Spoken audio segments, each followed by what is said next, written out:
They came back smiling, after 2 weeks of luxury, beaches, and laughter. Emily and her husband Mark finally returned home. The morning sun painted their driveway in gold, and for them, life felt perfect. Emily stepped onto the porch, humming a song she hadn't sung since childhood. But halfway through, she stopped. Something on the door caught her eye. A folded paper, taped right in the middle. The handwriting looked familiar. Mark asked, "What's that?" Emily whispered, "I don't know. Maybe a delivery note." She reached for it, but her fingers began to tremble. The paper was old, creased, as if it had traveled a long, painful journey. When she opened it, the world around her went silent. "You sold the home that raised you. You buried your father before his time. But you forgot. I taught you how to build, and I taught you how to destroy." The letter slipped from her hands. Mark picked it up, read the rest, and his face turned pale. He looked at her and whispered,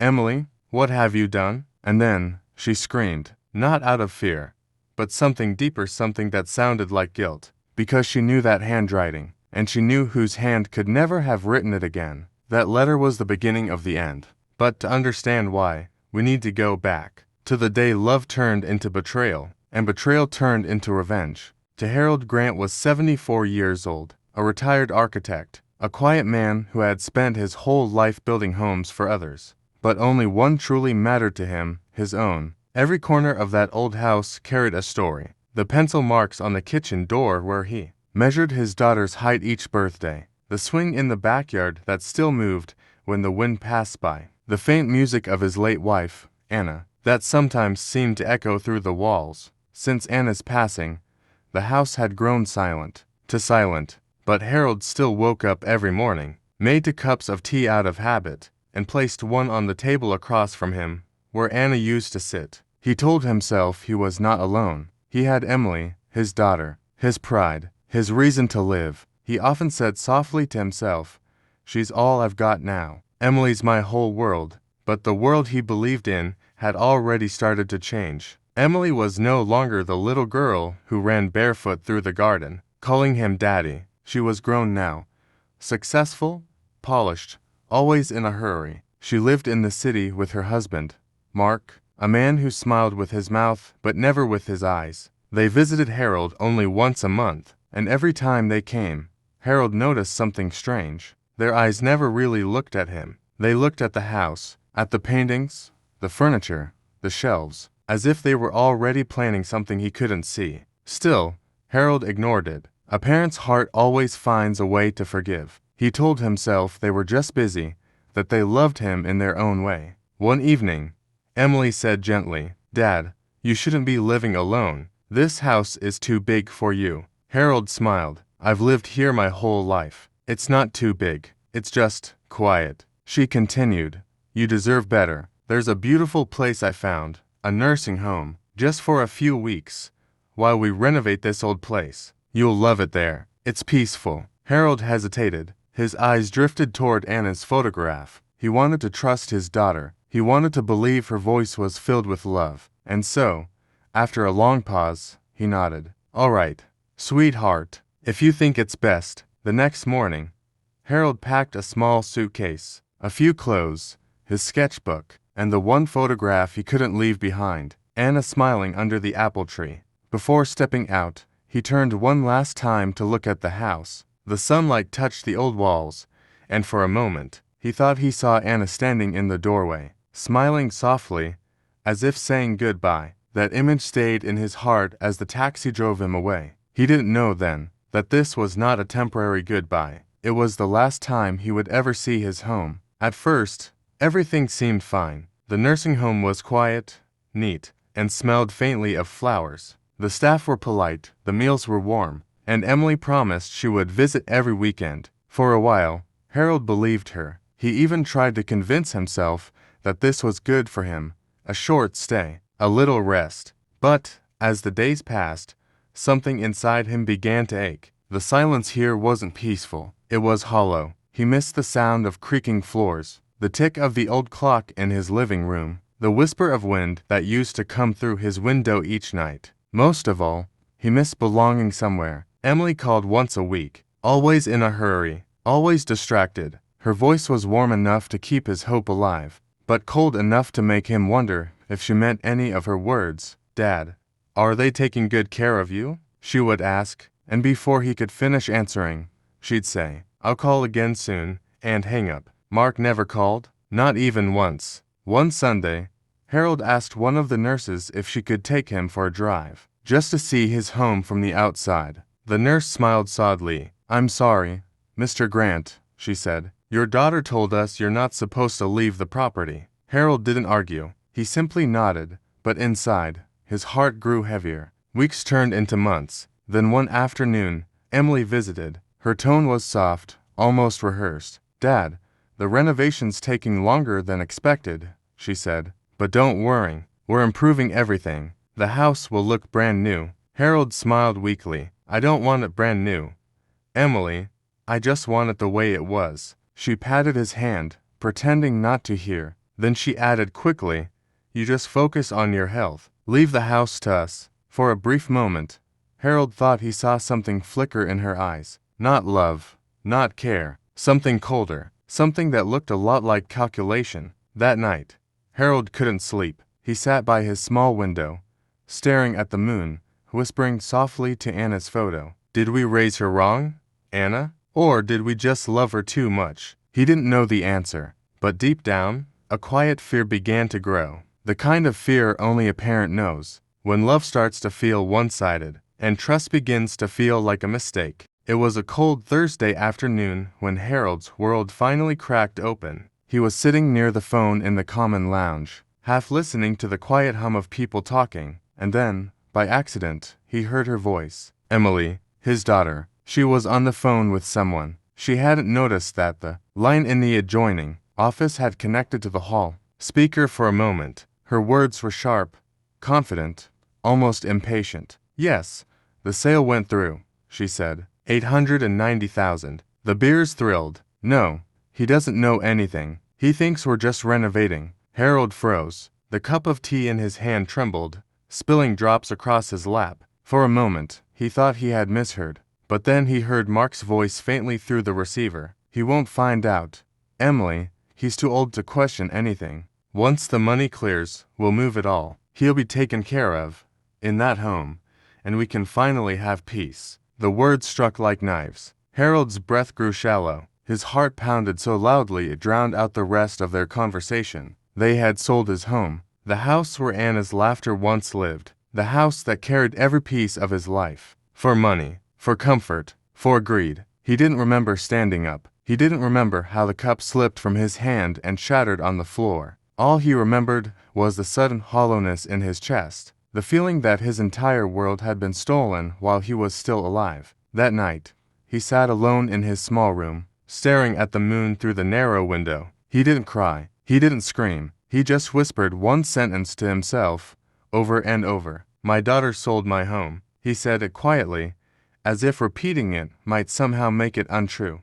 But each time he spoke it, the truth cut deeper. In that silence, something inside Harold began to change. The man who once built a home out of love began to build something else. Something colder, something stronger. He remembered every floor plan, every contract, every document he'd ever signed. He remembered the friends he still had, people who owed him favors, people who respected him, people who still believed in justice. And slowly, he realized he wasn't powerless. He wasn't finished. They thought they had buried him in loneliness, but they had only given him time to think. By dawn, Harold had already made his decision. He picked up the phone and dialed a number he hadn't called in years, an old friend, a retired lawyer named Mason. When Mason answered, Harold's voice was calm. "Mason, I need your help, and I need you to promise me something." "What's that?" the lawyer asked. Harold replied, "Don't ask why. Just help me take back what's mine." That was the night Harold Grant stopped being a victim and became a man with a plan. The next morning, Harold looked different. The sadness in his eyes was still there, but behind it, something had begun to shine. Quiet determination. For days, he pretended to be the same gentle old man everyone knew. He smiled at the nurses. He laughed at small jokes. He even thanked Emily when she called. But inside, every word, every silence, every memory was being measured. he was building again. Not walls this time, but a plan. When Mason arrived at the nursing home, Harold greeted him like an old brother. They sat together in the garden, two men who had seen life in all its colors. Harold spoke slowly. "Emily and Mark sold the house," he said. Mason didn't interrupt. He just listened. "I don't want the money back," Harold continued. "I want her to remember what she destroyed, and I want her to live with it." Mason nodded. "I can help you, Harold. But you need to be sure." Harold smiled faintly. "I've never been more sure of anything." For the next few weeks, Harold worked in silence. He met Mason secretly, sometimes under the excuse of hospital checkups, sometimes through letters written by hand. Together, they drew a new blueprint, not for a house, but for justice. Harold transferred every remaining asset in savings, stocks, bonds, into a new foundation in Anna's name, the Anna Grant Foundation. Its mission was simple: to protect and house elderly people who had been abandoned by their families. Every document was signed carefully, legally, and quietly. The foundation was registered, the property papers secured, and Mason kept everything sealed until the right moment. Then came the final part of Harold's plan, the will. In it, he left a single line addressed to his daughter, "To Emily Grant, I leave nothing but remembrance, because remembrance is heavier than gold." Mason hesitated as he read it. "Are you sure you want to do this?" he asked. Harold looked out the window, his voice steady. "When love turns into greed, only truth can cure it." She chose money. Now, she understood its cost. After that day,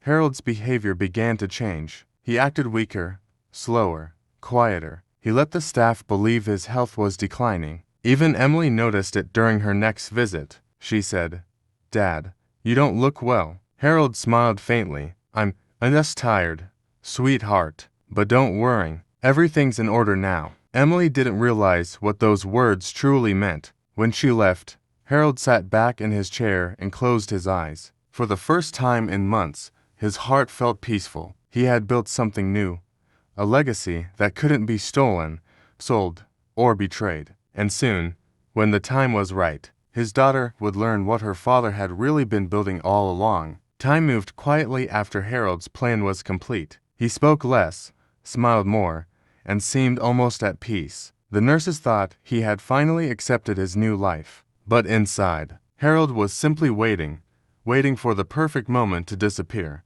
One rainy morning, the staff went to his room and found the bed empty, the blanket folded neatly, the photograph of Anna missing from the bedside table, and on the desk, a small note written in Harold's careful handwriting. "Thank you for your kindness. Please tell my daughter I'm doing fine. She doesn't need to look for me anymore." The news spread quickly. The police were notified. Emily was called immediately. When she heard it, she pretended to cry. "Oh God, my father's gone," she said into the phone. But her tears never came. Mark placed a hand on her shoulder, whispering, "Don't worry, they'll find him." But deep down, they weren't worried. They both assumed he had wandered off and wouldn't survive long, and a small part of them felt relief.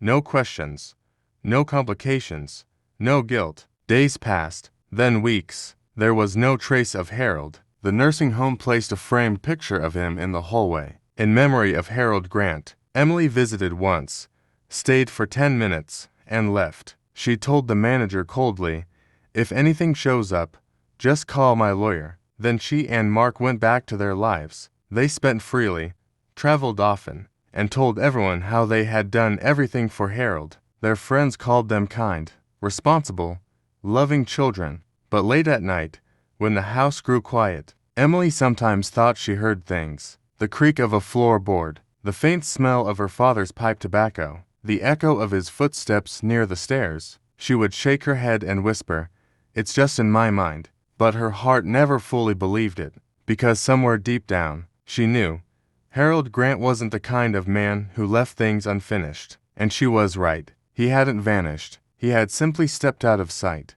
to watch the final stage of his plan unfold. 2 months passed after Harold's disappearance. Emily and Mark had stopped mentioning him altogether. In public, they acted as if they had moved on. But in private, they enjoyed their new life, the house, the money, the luxury. That morning, they returned from an overseas trip. Their car gleamed in the sunlight. Their laughter filled the air, and for a moment, everything felt perfect, until Emily saw it. A folded paper taped right in the middle of the front door. Old, yellowed, written in familiar handwriting. She stopped walking. Her smile faded. The air around her suddenly felt colder. Mark looked at her. "What is it?" Emily didn't answer. She just reached out slowly, her hand trembling as she pulled the paper free. She opened it, and the first line hit her like lightning. "You sent me away to die alone, but you forgot. This house was built with love, not money. Love cannot be sold, but greed always finds its price." Her eyes widened. Her throat tightened. She read on, each word shaking her soul. "The home you sold now belongs to those who still know what family means. You called it yours, but it was never yours to begin with. It was Anna's dream, and dreams don't die just because you stop believing in them." Emily's hands shook. She dropped the paper. Mark picked it up and continued reading aloud. "By the time you read this, everything you thought you owned will no longer be yours. The accounts, the house, the company, all of it has been given away, legally and completely. You stole my peace once. Now I return the favor. Harold Grant." Mark's face went pale. He looked up at Emily and whispered, "What does this mean?" Before she could answer, a car pulled up beside them. A man stepped out. Mason, the lawyer. He looked at them with calm, steady eyes and said, "I believe you've already received Harold's message. I'm here to inform you that the property has been officially transferred to the Anna Grant Foundation. You no longer have any claim to it." Emily staggered back. "This can't be true. This can't be legal." Mason replied quietly, "It's very legal. Your father made sure of that." Mark grabbed her arm. "We can fight this." But Mason's voice was firm. "There's nothing left to fight for. Everything is gone." Emily turned toward the house, the home she once called hers.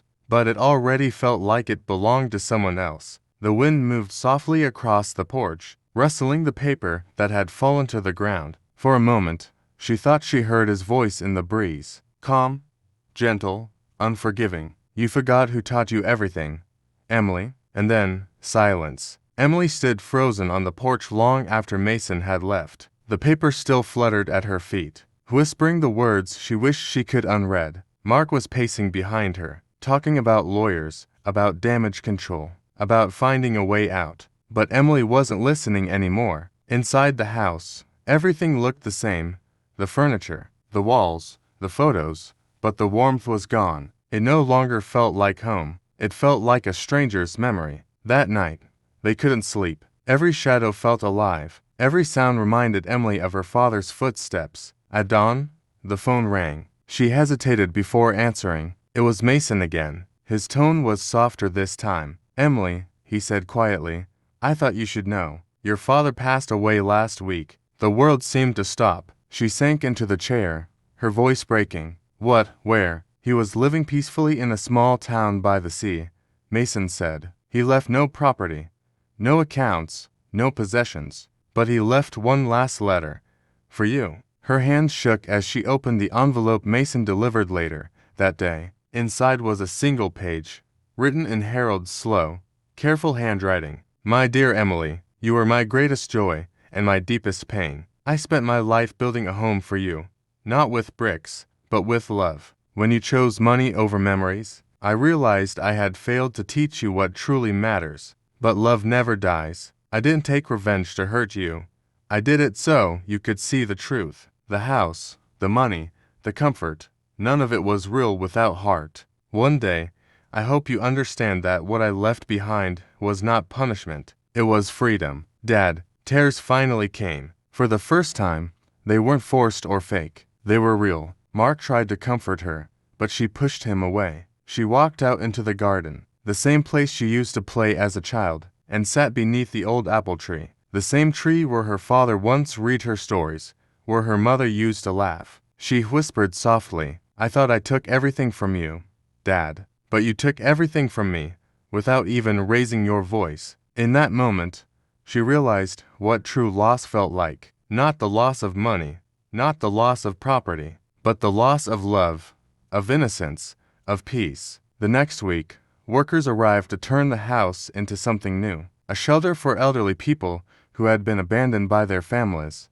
The Anna Grant Foundation, her parents' dream, reborn from the ashes of her greed. Emily stood at the gate, watching as they changed the nameplate. The words carved into the wood read, "A home built from love." She smiled faintly through her tears, and for the first time in years, she whispered the words she had forgotten how to say. "I'm sorry, Dad." Months passed. The house that once echoed with greed and silence was now filled with laughter, stories, and warmth. Old men and women sat in the garden, reading, smiling, living, exactly as Harold had imagined. The Anna Grant Foundation became a symbol of hope, a place where forgotten souls found family again. Sometimes, Emily would visit quietly. She never told anyone who she was. She would sit on a bench under the apple tree, watching the sunlight fall through the leaves, and in that stillness, she often felt as if her father was there beside her, calm, forgiving, proud. She had lost everything she once valued, but in losing it all, she had finally found herself. One afternoon, she spoke softly to an old resident who was feeding the birds. He said, "You look sad, young lady. Have you lost something?" Emily smiled gently and replied, "No, I just finally found what I never knew I lost." The man nodded, not understanding the depth of her words, but she did, because Harold's revenge had never been about anger. It was about teaching her what love truly means, and that was his final victory. In the end, Emily left the garden, the wind brushing against her face like a quiet blessing. As she walked away, she whispered, "Rest now, Dad. Your lesson worked." And somewhere beyond the world she could see, a father's soul smiled, finally at peace. Narrator softly, when greed replaces love, we lose everything that makes us human. But when truth replaces greed, we find everything we were meant to be. The man they sent away to die taught them what living really means.